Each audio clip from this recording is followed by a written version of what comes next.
It's so inspiring to listen to your achievements and to bring them into this conversation. And everyone out there, again, this is a collective conversation. It's a forum. We're trying to dive deeper.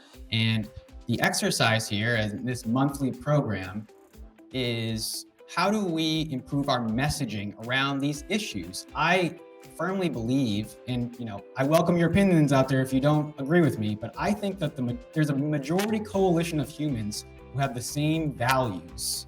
And the, to me, it's why aren't we enacting policy to reflect those values?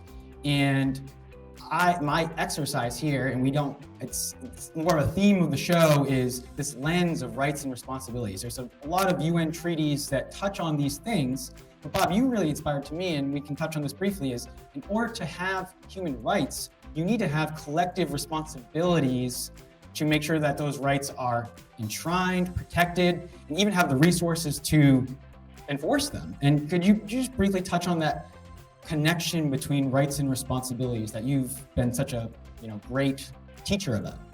Well, we have a huge number of problems today, Tom, but we should recognize that we've also seen some significant progress. And so just you mentioned rights. I mean, if you look at the beginning of the 20th century, what did you have? You had basically European countries trying to divvy up the whole world through colonialism to build extractive industries that sucked those resources out, stole them from local people in order to make those countries and elites within those countries, and many of them white men, to be specific, richer. And that system was enforced brutally, and it was unquestioned except by people considered way out on the fringe. And so you had constant explosions of discontent as people said, that's not how we want to be.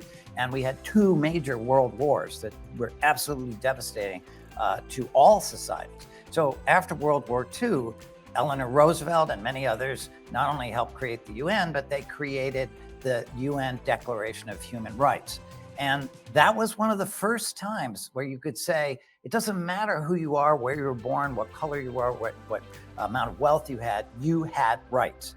And so we've been fighting that ever since. And part of the whole debate has been, well, who is going to articulate those rights, represent them, live up to them? And just to mention something, it used to be that it was up to countries, so the UN was a group of countries, to then go and push whoever happened to live or whatever institutions. And one major shift in the last 25 years is the UN said, it's not just countries, it's big international institutions like corporations, which also should live up to the International Declaration of Human Rights.